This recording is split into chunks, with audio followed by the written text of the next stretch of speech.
Assalamualaikum students, welcome back to the class of microprocessors and assembly language. Hope all of you are fine.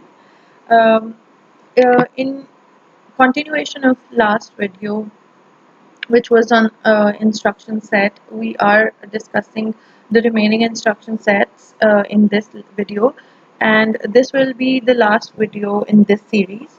Um, we have logical instructions and we have string manipulation instruction that are the only instruction sets left that we haven't done in 8086 so far. So let's start with it. We have logical instructions first. Logical instructions are extremely simple, but they are very important. लेकिन बहुत ही simple instructions हैं. आप लोगों को and or not और ये सारे जो gates हैं, ये XOR आप लोगों को ये already एक तो पता होते हैं क्योंकि आप लोगों ने DLD में पढ़ा होता है, आप लोगों ने इसे discrete maths में पढ़ा है, तो ये आप लोगों को ये पता है कि logical operations basically क्या क्या होते हैं. Basic operations and or not, XOR. So we'll see that how will we use these logical instructions, or how computer basically uses these instructions in manipulating the data in the form of ones and zeros on a hardware level or a machine level. अच्छा जी. And instructions we'll go one by one, जैसे कि already slides में ये given है.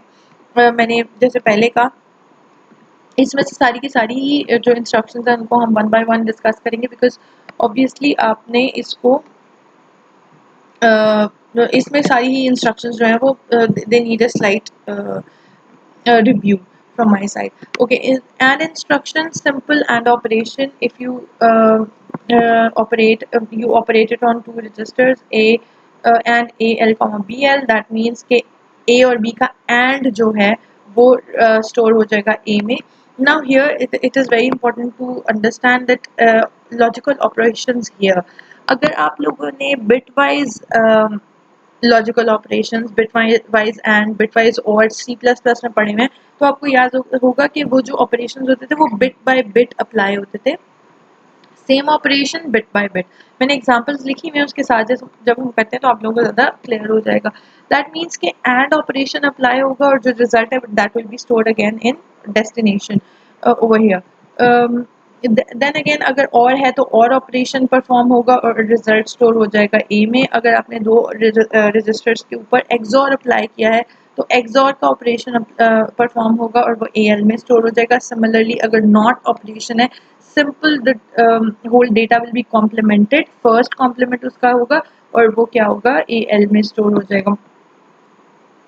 Then we have test condition. Test condition ये है that you have two registers, they both are ANDed together, like उनका जो दोनों का AND हो जाएगा, लेकिन result जो है वो A में store नहीं होगा. यहाँ पे ये given है.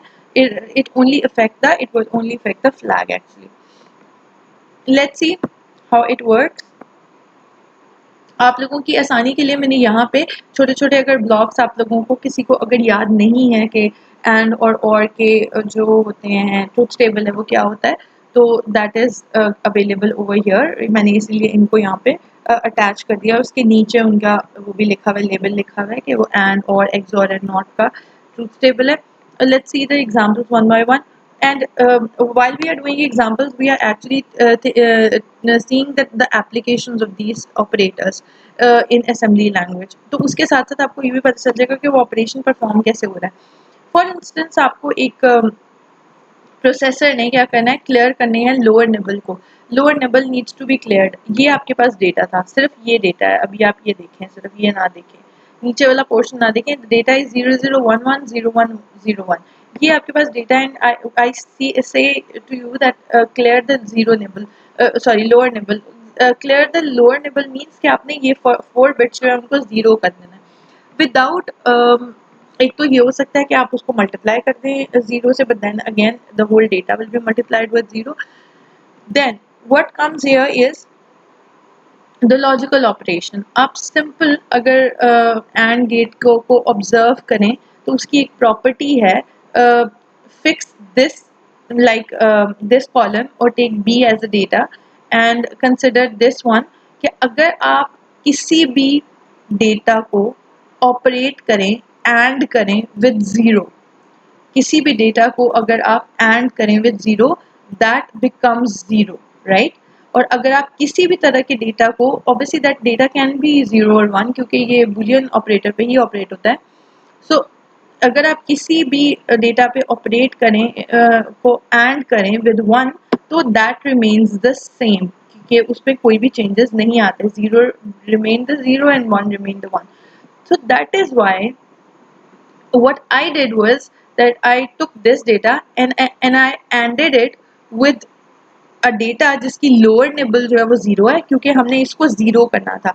Any number, I said any number operated and with 0 will become 0। तो मैंने इस वाले को क्या किया, मैंने लोअर निबल को 0 रखा और हायर निबल को 1 रखा, because I don't want this one to be change. जब इन दोनों को एंड ऑपरेटर से ऑपरेट किया तो it will become this. So now without getting into much trouble, जो लोअर निबल है वो दैट बिकेम क्लियर। आपको ये वाला डेटा जो यहाँ से क्लियर हो गया। Similarly, what if I want to set the lower nibble to high, or I want to set the nibble to all ones? इसका और भी तरीके हैं, but this is the most efficient way and this is proven most speedy way in assembly language. So क्या होता है कि अगर आपके पास वही डेटा है, सेम डेटा मैं रिपीट कर रही हूँ, 0011 0101, यही डेटा है आपके पास, और हमने क्या करना है, इसकी हायर जो निबल है उसको 1 करना है। If you see or if you observe the behavior of OR operator, anything operated with 0 remains the same, right? And anything operated with 1 becomes 1. अगर आप किसी भी चीज को 1 के साथ ऑपरेट करते हैं इन OR ऑपरेशन, तो वो 1 ही उसका आंसर आता है। And if anything is operated with 0 with OR operator, तो वो क्या होती है, इट रिमेन्स अनचेंज। तो यहाँ पे हमने क्या किया, और कर दिया, और ऑपरेशन परफॉर्म कर दिया with all ones in lower nibble and all zeros in higher nibble. That's how lower nibble became all 1 or it is set, and higher nibble remain unchanged. तो अगर मैंने यहाँ इंस्ट्रक्शन लिखना था तो मैंने यहाँ पे क्या किया था, एंड किया था 0f, ये f है ना, दिस इज f0। अगर मैं इसको उसमें लिखूं तो हेक्साडेसिमल में, तो that's f0।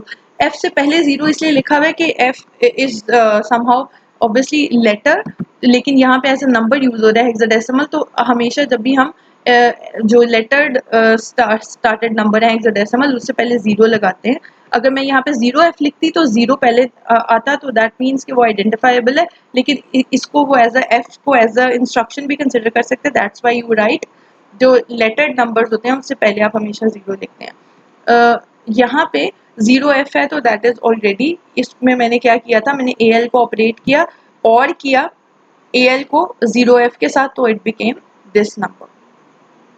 Similarly, what if I ask you to complement lower nibble? अच्छा, लोअर निबल आप ये भी कह सकते हैं कि कॉम्प्लीमेंट के लिए हम नॉट गेट भी तो यूज कर सकते थे, लेकिन नॉट गेट से क्या होगा कि the whole data will be complemented, तो उसका कॉम्प्लीमेंट आ जाएगा। सो व्हाट इफ वी से कि अगर हमारे पास सिर्फ लोअर निबल को हमने जो है वो कॉम्प्लीमेंट करना है, तो अगर एक्सोर का जो आप बिहेवियर है उसको ऑब्जर्व करें, तो anything operated with 0 with XOR operator remains unchanged, ठीक है, and anything operated with 1 with XOR gate basically gets inverted और उसका कॉम्प्लीमेंट हो जाता है। यहाँ पे 0 था 1 हो गया, 1 था तो 0 हो गया। सो दैट इज वाई हमने क्या किया, यहाँ पे XOR ऑपरेशन अप्लाई कर दिया।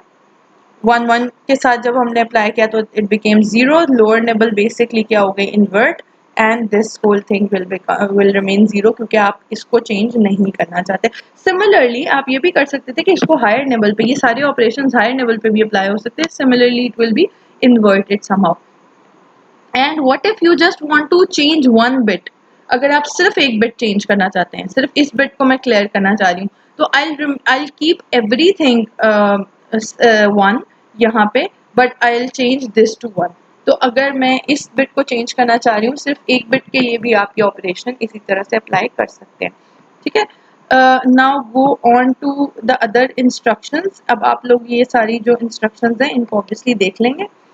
Then we have logical instructions जो कि important instructions and they are called shift and rotate instructions. What are shift and rotate instructions basically are कि या तो आप लेफ्ट की तरफ शिफ्ट करें या राइट की तरफ शिफ्ट करें.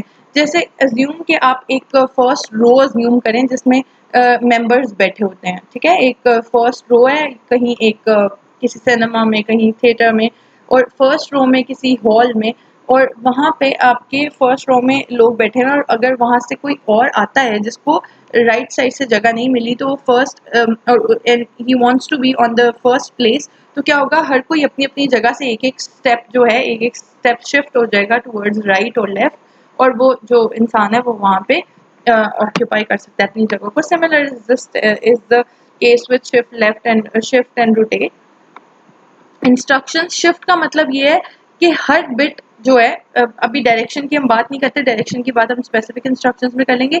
शिफ्ट यहाँ पे लेफ्ट की एग्जांपल है तो हम लेफ्ट ही देख लेते हैं. क्या होगा कि हर बिट जो है वो एक एक स्टेप, एक एक पोजीशन आगे मूव कर जाएगी. अब इसका क्या मतलब हुआ, लीस्ट सिग्निफिकेंट बिट यहाँ से है और मोस्ट सिग्निफिकेंट बिट ये है. इसका मतलब क्या हुआ कि मोस्ट सिग्निफिकेंट बिट वाली जो बिट है, अब ये वन ने भी तो मूव करना है, तो इसका क्या मतलब होगा कि ये वेस्ट हो जाएगी? नहीं, ये जो बिट होगी ये कहाँ चली जाएगी, कंट्रोल कैरी फ्लैग में, सॉरी.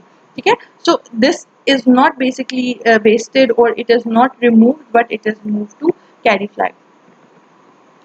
सिमिलरली रोटेट की बात करें तो क्या होता है कि जैसे मैंने यहाँ से कहा कि यहाँ अगेन यहाँ शिफ्टिंग हो रही है, शिफ्ट यहाँ पे भी हो रही है, लेकिन the most significant bit will become least significant bit now. यानी यहाँ से जो, अच्छा यहाँ पे एक चीज हमने नहीं देखी वो ये कि जब सारी बिट्स एक एक स्टेप आगे मूव करेंगी तो this bit will become empty. So उसको फिल करने के लिए एक जीरो बिट हम यहाँ पे ऐड कर देंगे, जीरो ऐड कर देंगे यहाँ पे. अगर हम इसी को दोबारा से एक दफा शिफ्ट करें तो फिर क्या होगा, ये दोनों टर्म्स क्या होंगे, जीरो जीरो बन जाएंगे, और जितनी दफा भी हम उसको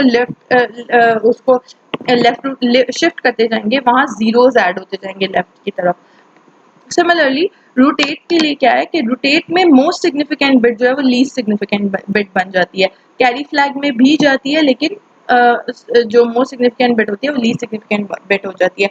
शिफ्ट और रोटेट काफी सिमिलर इंस्ट्रक्शंस हैं, इसीलिए उसको याद रखने के लिए आप ये देख लें कि शिफ्ट जो है वो लीनियर है. लीनियर का मतलब ये कि वो एक लाइन में शिफ्ट लेफ्ट या राइट हो रही है. रोटेट का मतलब है सर्कुलर है, यानी कि अगर ये मोस्ट सिग्निफिकेंट बिट यहाँ से ड्रॉप होगी तो ये लीस्ट सिग्निफिकेंट बिट में आ जाएगी. वहां पे क्या होता था, उसको स्पेस को फुल करने के लिए जीरो आ जाता था. अब पहले इसका सिंटैक्स देख लेते हैं. फॉर इंस्टेंस मेरे पास ROL है, मैंने एक इंस्ट्रक्शन उसमें से लिया. डिफरेंट वर्जन्स हैं शिफ्ट और रोटेट के. रोटेट लेफ्ट इंस्ट्रक्शन मैंने लिया है तो उसमें क्या आएगा, फर्स्ट जो हमारा है operand that will be registered, जिसके ऊपर ऑब्वियसली आपने ये अप्लाई करना है shift. then and this register can be any general purpose register. then you give the count कि आपने कितनी दफा उसको शिफ्ट करना है. अगर आप एक दफा करेंगे तो इसका मतलब एक दफा सारी बिट्स जो है वो होंगी, शिफ्ट होंगी. अगर आप दो दफा करेंगे तो इट विल शिफ्ट ट्वाइस. ठीक है, जैसे भी मैंने पहले भी बताया था. तो इससे क्या होगा that there is a condition, if you are giving count as one, अगर आपका count सिर्फ one है तो आप उसे as direct count दे सकते हैं. जैसे यहाँ पे है, मैं अभी आपको ये बता सकती हूँ कि this is a perfectly fine instruction. ठीक है, कि ये completely valid instruction है. क्यों? क्योंकि इसमें count one था, आपने कहा कि rotate left कर दें one time AL को. But if your count is not equal to one, one से एक भी नंबर एक्सीडेड है तो आप क्या करेंगे, उस नंबर को थ्रू CL रजिस्टर देंगे, कोई और रजिस्टर नहीं, सिर्फ और सिर्फ CL रजिस्टर के थ्रू आप वो काउंट जो है वो देंगे. That is why this instruction is an invalid instruction. ये इंस्ट्रक्शन जो है ये काम नहीं करेगी. कुछ जो असेंबलर्स होते हैं दे अकोमोडेट इट, लेकिन वो होता ही है कि वो इसको 5 टाइम, एक ही इंस्ट्रक्शन को 5 टाइम रन करते हैं तो आपको पता ही नहीं चलता. Otherwise it is invalid instruction. Invalid instruction का मतलब ये कि आप जो 5 है उसको डायरेक्टली नहीं दे सकते, you have to move this into CL इस तरह से. सो ऑल्टरनेट जो है वो ये होगा कि आप मूव करेंगे पहले CL में वो नंबर या काउंट, और फिर CL और BL देंगे या BCL को देंगे एज अ काउंटर. ठीक है, let's move on to some examples or some further specifications. Okay, so rotate first, ये different version rotate के लिखे हुए हैं, different versions जो हैं वो shift के लिखे हुए हैं. जैसे मैंने पहले कहा था कि shift के केस में क्या होगा, सॉरी rotate के केस में क्या होगा, that it goes to the carry flag but it also comes back to LSB, right? वो कैरी फ्लैग में भी सेव होता है ये नंबर, मोस्ट सिग्निफिकेंट बिट जो है. देखिए ना यहाँ पे for instance number is 1 0 0 0 1 0 0 0 and initially we assume that carry flag was 0. अब अगर मैं इसको चेंज कर रही हूँ या मैंने इसको मूव करवा शिफ्ट करवा दिया, सॉरी रोटेट लेफ्ट किया, ठीक है. रोटेट लेफ्ट का क्या मतलब कि अब सारी बिट्स जो हैं वो एक एक टाइम आगे मूव कर जाएंगी. Every bit will move, so that means कि अब आपके पास यहाँ पे क्या आ जाएगा, ये बिट यहाँ मूव हो गई तो आपके पास आ जाएगा 0 सॉरी 0 0 0 1 0 0 0 और कैरी में क्या आ गया यहाँ पे आपके पास, अब 1 आ गया. मोस्ट सिग्निफिकेंट बिट कैरी में भी चली गई है और मोस्ट सिग्निफिकेंट बिट जो है वो LSB में भी आएगी. सो यहाँ पे क्या आ जाएगा आपके पास 1. सो अगर आप इस 8 बिट रजिस्टर को 8 टाइम रोटेट करेंगे तो दैट मीन्स कि it will become the same number again, right. Similarly अगर आप शिफ्ट लेफ्ट कर रहे हैं, सॉरी शिफ्ट लेफ्ट था ये, रोटेट लेफ्ट था ये, अगर आप रोटेट राइट करें similar thing will happen with this, लेकिन क्या होगा इस डायरेक्शन में. Now everything will rotate in this direction. Simply क्या होगा कि जो MSB थी वो now will start with this and LSB will be stored into carry flag और फिर कैरी फ्लैग से वो वैल्यू MSB में आ जाएगी, ठीक है. So this will happen. Now there is another thing कि आपने करना है, एक और इंस्ट्रक्शंस हैं जिनको कहते हैं rotate left with carry and rotate right with carry, right. उस बात का क्या मतलब, अब यहाँ पे क्या हो रहा था कि यहाँ पे जो भी MSB थी वो कॉपी हो जाती थी सिंपली कैरी फ्लैग में भी और यहाँ पे भी. इस यहाँ पे भी ऐसे ही था कि जो भी लीस्ट सिग्निफिकेंट बिट है it copies into carry flag and it also copies into most significant bit. लेकिन यहाँ पे क्या होगा जब हम इसे रोटेट लेफ्ट और with carry and rotate right with carry करेंगे तो अब क्या होगा यहाँ पे, फॉर इंस्टेंस यहाँ पे 1 0 0 0 था एंड 1 0 0 0 है और यहाँ पे भी हमारे पास जो है वो 0 है, ठीक है. तो अब जब आप जो रोटेट कैरी है या रोटेट कैरी लेफ्ट है या राइट है उसका क्या मतलब है कि आप बेसिकली कैरी को भी साथ रोटेट कर रहे हैं. यानी अब ये यहाँ शिफ्ट होगा, ये यहाँ शिफ्ट होगा, ये यहाँ होगा, ये बिट यहाँ चली जाएगी, ये बिट यहाँ चली जाएगी. It will now behave as a 9 bit rotation. ये इधर चली जाएगी. It will not be double copied बल्कि क्या होगा ये बिट अब यहाँ जाएगी, ठीक है. यानी अब ये क्या हो जाएगा, 0 विल कम हियर. मैं इसको इनिशियली 1 कर देती हूँ ताकि थोड़ा सा डिफरेंस नजर आ जाए. एज्यूम के इनिशियली जो है वो ये 1 है, जो कैरी फ्लैग है दैट इज 1.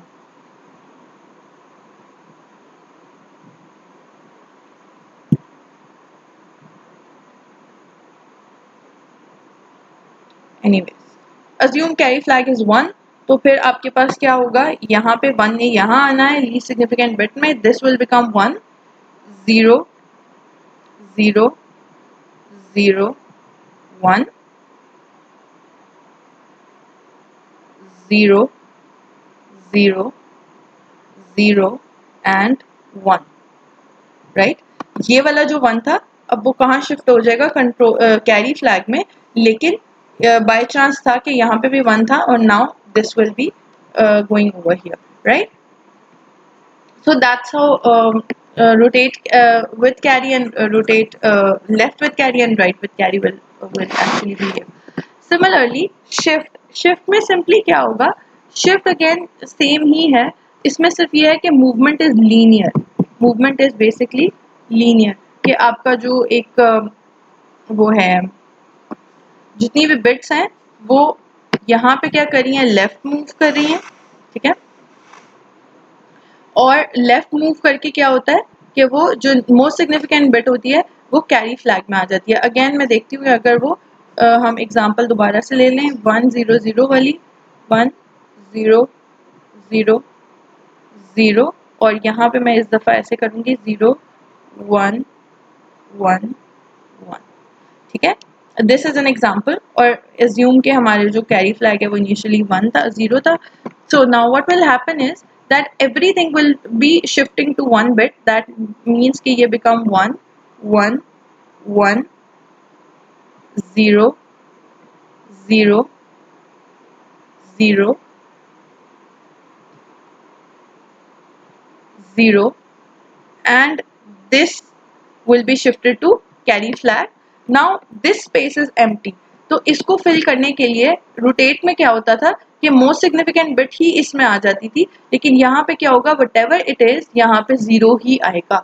मतलब इसको फिल करने के लिए एक 0 आप ऐड कर देंगे. अगर मैं इसी को दोबारा शिफ्ट करूँ तो ये सारी बिट्स भी एक एक दफ़ा आगे हो जाएंगी और ये बिट भी 0 हो जाएगी, ठीक है, because 2 times 0 is added. So similarly, if I am going right, that means similar drill will happen on this side, right? And SAR. अच्छा, जब आप right side पे shift करते हैं, यहाँ पे क्या था? यहाँ पे most significant bit involved है, right? MSB. In case of sign numbers, what happens is that MSB determines the sign of the number. So what if the number is 1 over here? अगर यहाँ पे 1 हो for example, that means कि ये number तो चला जाएगा, ये नंबर तो शिफ्ट हो जाएगा. अगर मैंने इसको शिफ्ट राइट किया है दैट मीन्स यहाँ पे तो 0 आ जाएगा. फॉर इंस्टेंस यहाँ पहले 1 था, जब मैं इसे शिफ्ट करूंगी तो ये 1 यहाँ चला जाएगा, आगे वाला नंबर्स भी शिफ्ट होते जाएंगे. दैट मीन्स कि MSB will become 0. So that means कि इस केस में अगर वो नंबर नेगेटिव था तो नंबर पॉजिटिव बन गया, because we don't want the numbers to be changed this way. So क्या है, उसके लिए एक इंस्ट्रक्शन यूज होती है दैट इज कॉल्ड SAR और you call it shift right with arithmetic. तो इसके जरिए वो क्या करता है कि इंस्टेड ऑफ डूइंग दिस, वो अगर ये नंबर है 0 0 0 1 0 0 0, अगर ये नंबर है तो क्या होता है कि वो शिफ्ट भी करता है और MSB को कॉपी भी करता जाता है. MSB को चेंज नहीं करता. फॉर इंस्टेंस यहाँ पे क्या होगा 1, ये 1 अब शिफ्ट भी हो जाएगा, आगे भी चला गया, फिर 0 0 0 1 0 0 and this will become 0, right?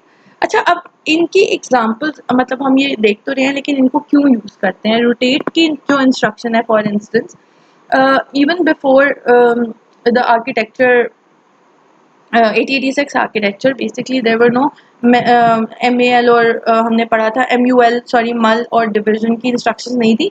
तो आप रोटेट इंस्ट्रक्शंस को मल्टीप्लिकेशन और डिविजन के लिए भी यूज करते थे. Plus, what if you want to, for instance, we are doing this one. We are taking examples for this one. So, what if you want to check the number is positive or negative?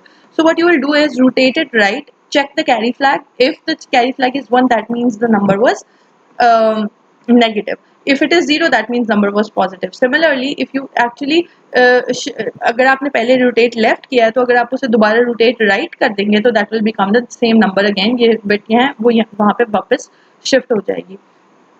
Similarly, what if you want to check if the number is even or odd? So for that you always check LSB, because LSB का क्या है 2 to the power 0. इसका मतलब अगर आपका least significant bit पे 1 आ रहा है, that means it will be an odd number, क्योंकि उसमें 1 ऐड हो रहा है. कोई भी नंबर है उसमें 1 ऐड हो रहा है.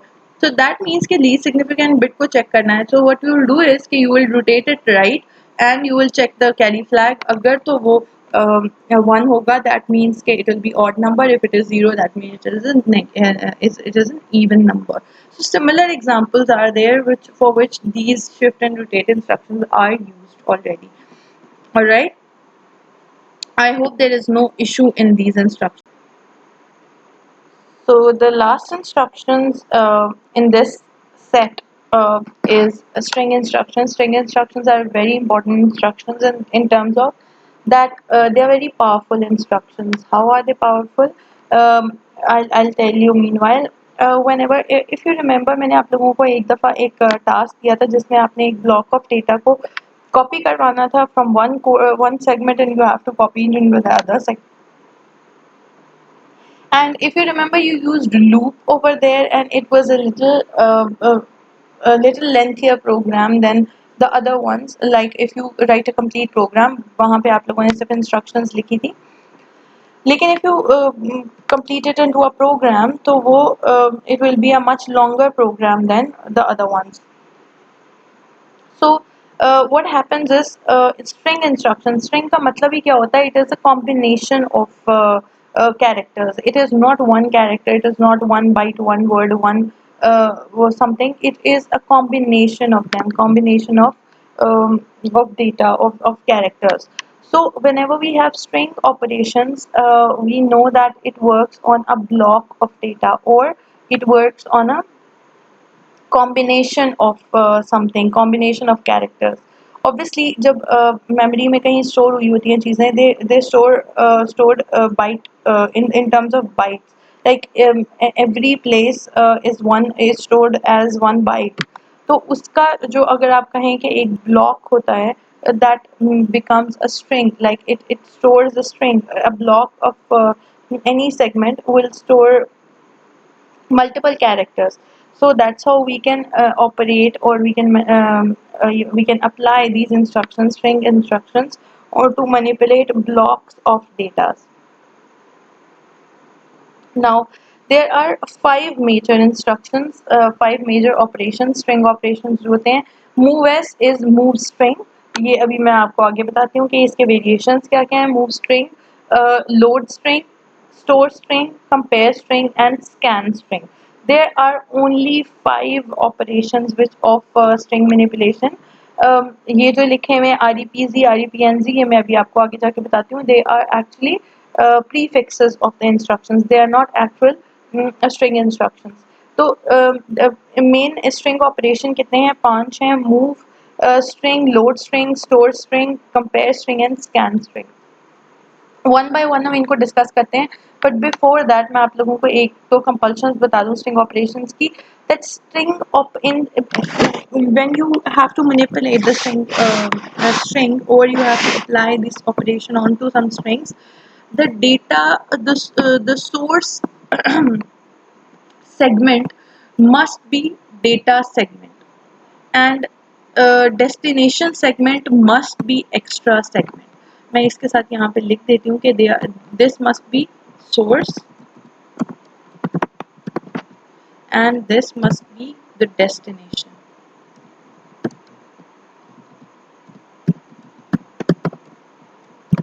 So इसका मतलब ये कि जब जब भी ये अप्लाई होगा, अभी तक हमने देखा था कि कोई भी हमने स्पेसिफाई नहीं किया था डेटा और एक्स्ट्रा सेगमेंट के लिए कोई भी इंस्ट्रक्शंस ऐसी नहीं थी जो कि अप्लाई हो रही हूँ. And similarly we have use stack pointer and वो जो है IP instruction pointers, but we haven't used source index and destination index yet. तो स्ट्रिंग इंस्ट्रक्शन में हम देखेंगे कि वो किस तरह से यूज हो रहे हैं. आपकी जो फर्स्ट थिंग इज के फर्स्ट कंपल्शन क्या थी कि the source of the data block और the block of data that you are applying string manipulation instructions on must belong to data segment, and its destination must be extra segment, right?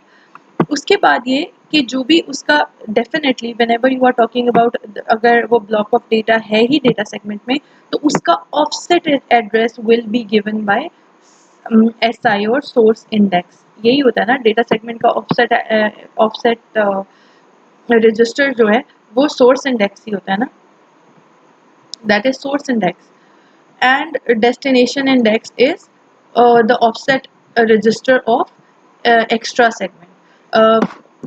Code segment का offset register कौन सा होता है? Instruction pointer. Stack segment का offset किस में होता है? स्टैक पॉइंटर में। डेटा सेगमेंट का किस में होता है? सोर्स इंडेक्स में, सोर्स इंडेक्स रजिस्टर बेसिकली।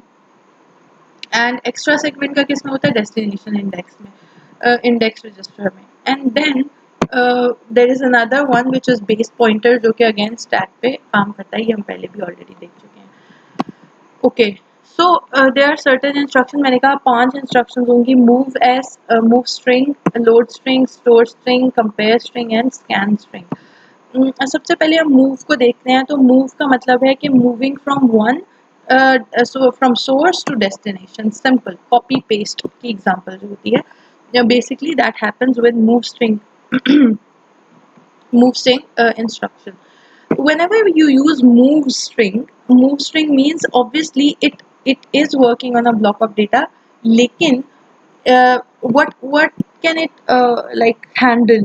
जैसे हमने पहले कहा था, मैंने आपको कुछ 10 इंस्ट्रक्शंस थी जिनको मैंने आपको थ्रू लूप कहा था कि आप इनको एक जगह से दूसरी जगह कॉपी पेस्ट करें। But move instruction, move S instruction, move string instruction can move up to 64 KB of data. 64 KB size का डेटा एट अ टाइम जो है, एट अ टाइम नहीं, एक जगह से दूसरी जगह एक सेगमेंट से दूसरे सेगमेंट में वो ट्रांसफर कर सकती है। Now the movement happen, obviously it moves data, it doesn't move data क्योंकि obviously memory में जो बाइट साइज की ही स्पेस होती है। तो how does it actually moves data? Does it move data byte by byte?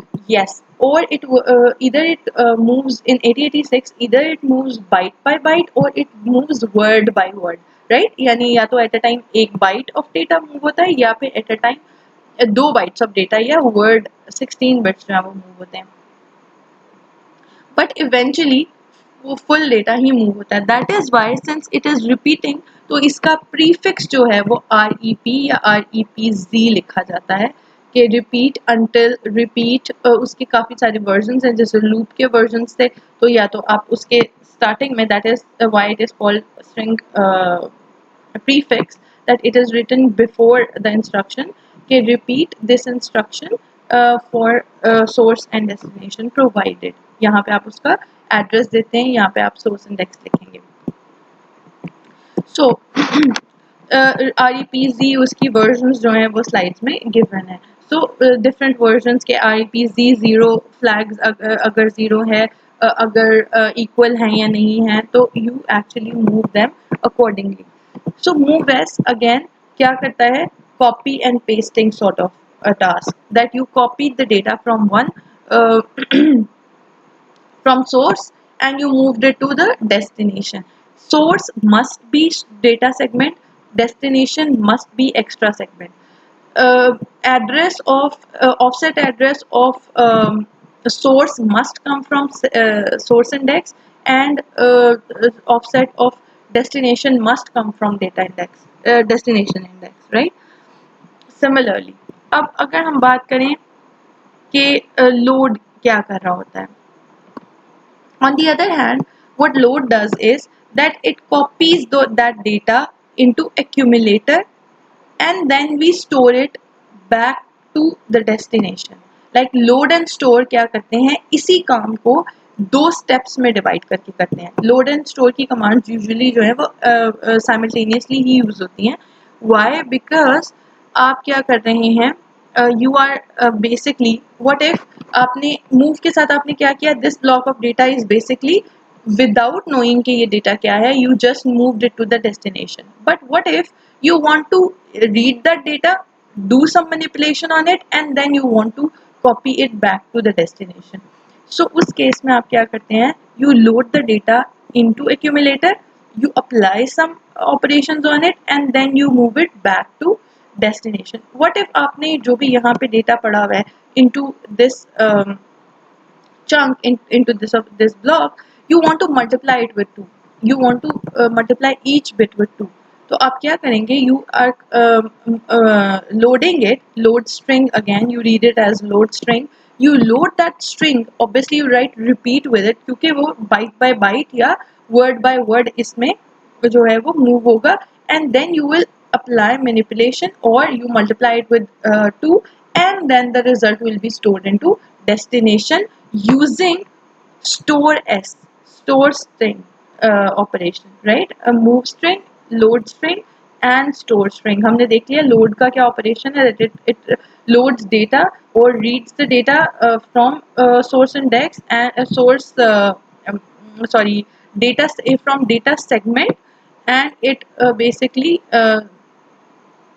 moves it into the accumulator, and then from store s or store string we can read that data from accumulator and move it into the destination or extra segment, right?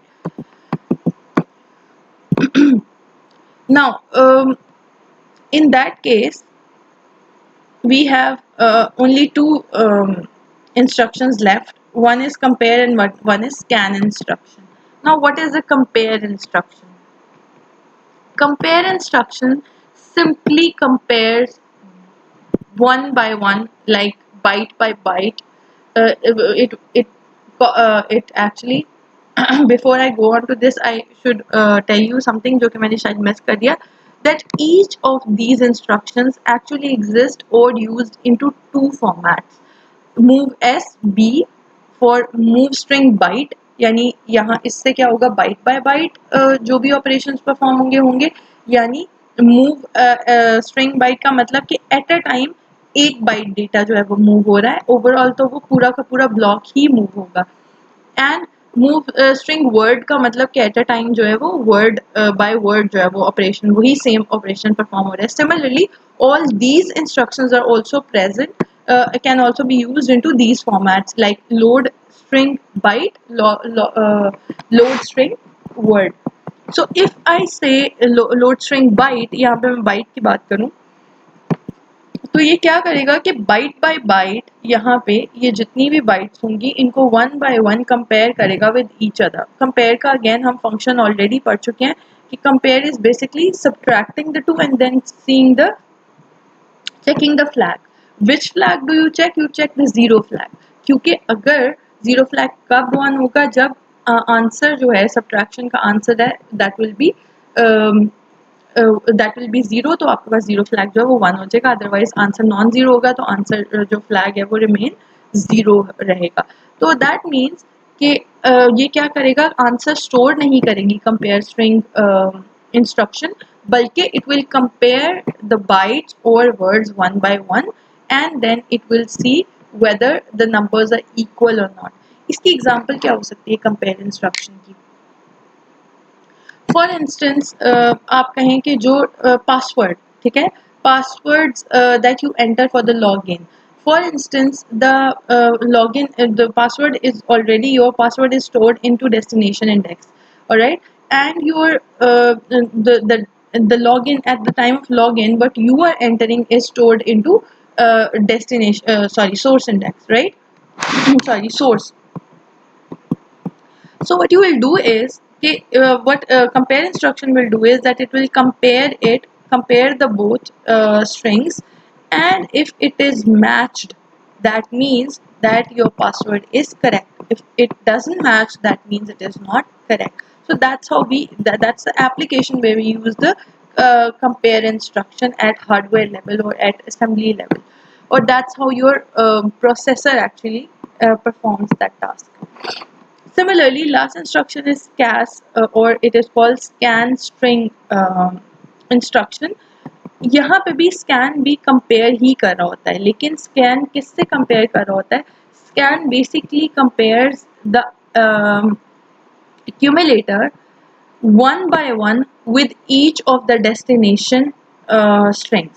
यानी string, जो भी string data destination पे पड़ा हुआ है वो accumulator में जो भी वैल्यू है उसको 1 by 1, ऑब्वियसली एक्यूमुलेटर में या तो 16 बिट डेटा होगा या 8 बिट डेटा होगा, इससे बड़ा तो एक्यूमुलेटर नहीं होता। फॉर इंस्टेंस मैं कहूँ कि यहाँ पे जो है ना, यहाँ पे 80 है अवेलेबल, यहाँ पे 20 है,